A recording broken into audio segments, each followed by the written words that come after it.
You're about to hear that over 2.5 million bottles of eye drops just got recalled nationwide. Your first thought is probably going to be, well, the system failed me again. No, it didn't. You failed. Not because you did anything wrong today, but because most of us haven't actually looked at what's in our own cabinet in over a year. The recall isn't the problem, it's the proof of a habit that you already had. I am Dr. Santrell Hart-Moreland. I am an optometrist. I own Elevated Eyecare here in Georgia, and I'm not telling you this to scare you. I'm telling you this because I want you to actually do something about it, not just scroll past it. Lupin Limited Pharmaceuticals recalled multiple lots of eye drops, about 2.5 million bottles. And I'll put a link in the description of this video so you can get the exact lot numbers. But here's what I want you to do right now, or the second that this video ends. Pull whatever eye drops you have. Check the brand and the lot number against the recall. And if it's affected, stop using it immediately. But if it's not affected, I still want you to notice something. When was the last time you actually checked the expiration date on that bottle before today? That's the real conversation, not the recall itself, the habit of not checking. And that's exactly where I want to take this. So, we often are prone to looking outside of us for where those issues lie.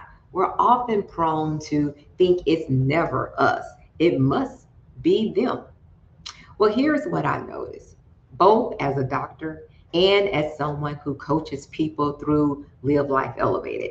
Nobody checks that thing until there's a recall. Nobody checks their eye drops until the news says to go and do it. Nobody checks their finances until there's a shortfall. And nobody checks their health until there's a diagnosis. Nobody checks their calendar until they're already burnt out and wondering how they got there. That's not a character flaw.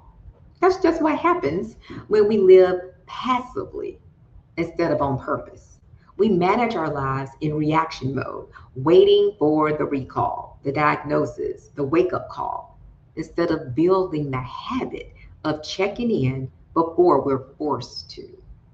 So today isn't really about eye drops, it's about stewardship, it's about management, how you take care of what you've been given before something forces your hand.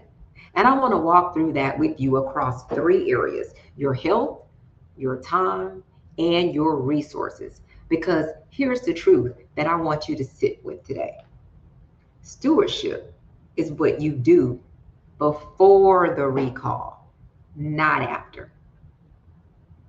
Mhm.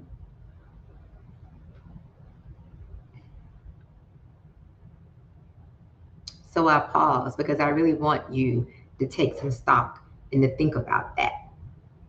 At any rate, let's start where we started: your health, starting with your eyes. But this applies everywhere in your body, not just your eyes. Most people are passive patients. They wait for the pain, they wait for something to look wrong, they wait for that recall to tell them to pay attention. But your body isn't something that you own outright. It's something that you've been entrusted with. Scriptures tell us plainly.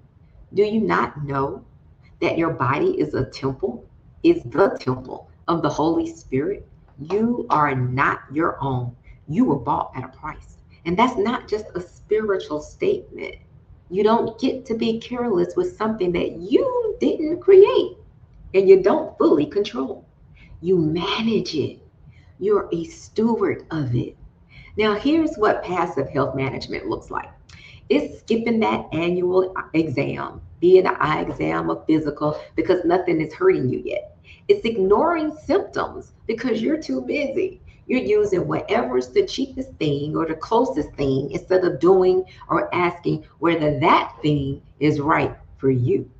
Which, by the way, is exactly how people end up affected by recalls like this one, because they're not asking questions about what they're putting on or in their body.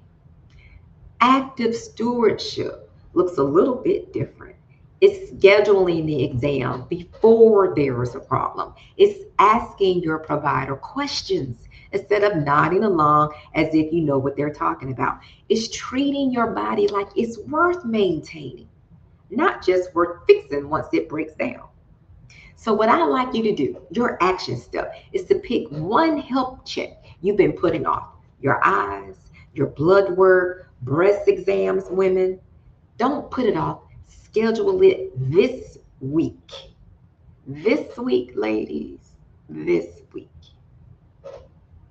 Now, the second thing that I want us to consider is our time. How are you managing your time?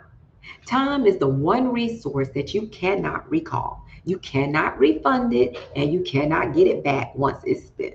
But time is it's the thing that most of us manage the worst because there's no bottle check, there's no expiration date, there's nothing staring at us. It just slowly runs out.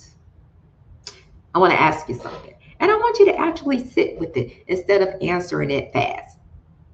What did you do this week that you're still remembering in 5 years? For a lot of you, let's just be honest, the answer is going to be a little bit uncomfortable, not because your week was wasted, but because it was full of motion. It was busyness. It was doing stuff without direction. You had meetings, you had errands, you were scrolling, you had all these obligations, and every little bit of it, you did it on purpose, but that's what passive living does.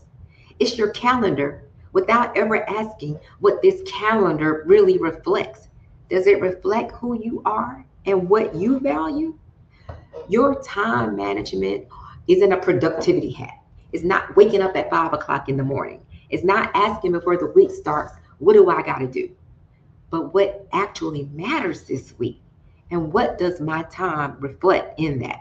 Am I putting my time to that thing that really matters to me? So, your action step. I want you to try to reclaim just 1 hour and spend it doing what you actually want to do.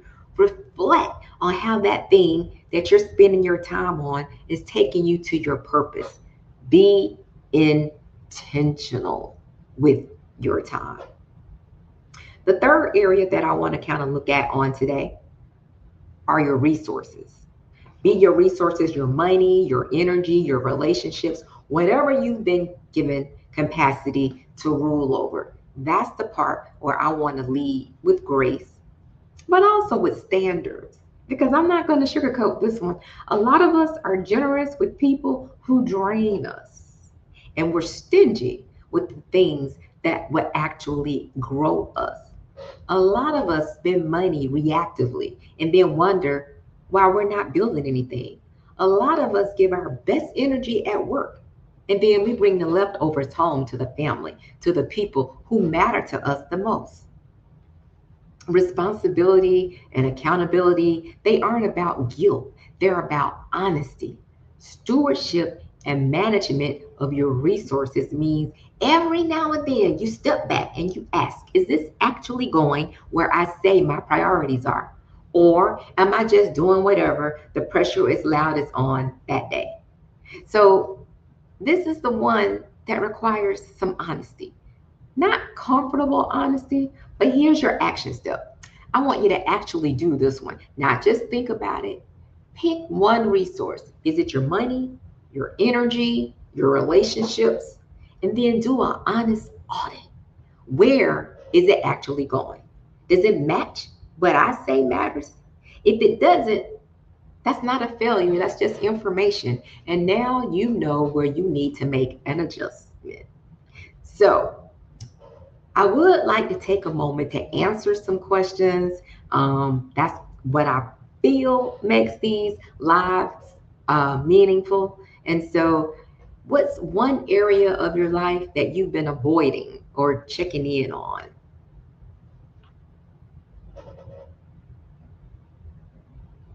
Okay, all right, great. So I see one question, and I don't know if it's just because I'm an eye doctor, but maybe. You say you've been avoiding going to get that annual eye exam because you feel like your glasses work just fine. You can see.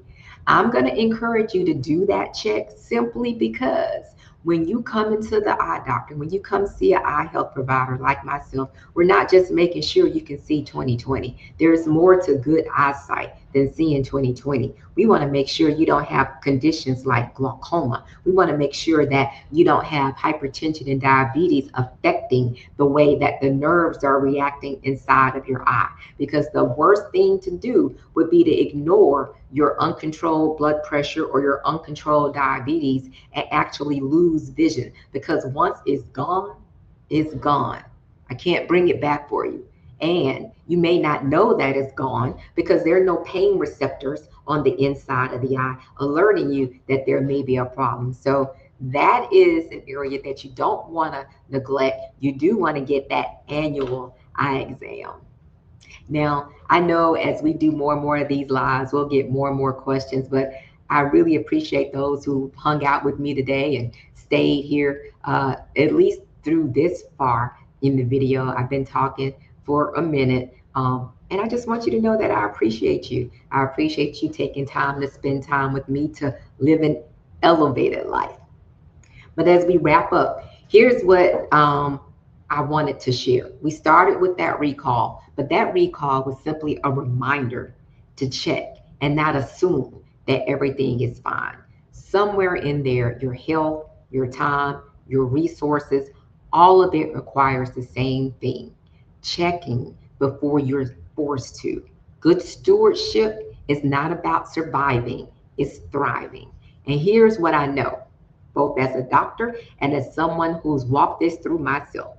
You can't build all of this up all by yourself, all on your own head, minutes before you go to bed. You need a guideline. You need a framework. You need something that walks you through this, not just one time, but as a practice. And that's where Live Life Elevated comes in. Rewrote rather, the 10th anniversary edition of my book. Is not just a motivational read, it's a framework to get you moving from passiveness to purposeful in your relationships, in your time, in your resources, even in your faith. So if this conversation stirred up a little bit in you and let you know that you've been living reactively instead of on purpose, then that's your sign. Go get the book. See me at elevatedliving.us. You don't have to overhaul your whole life tonight. You just have to stop waiting for the recall. Start managing and stewarding what you've already been given. I'll see you next time.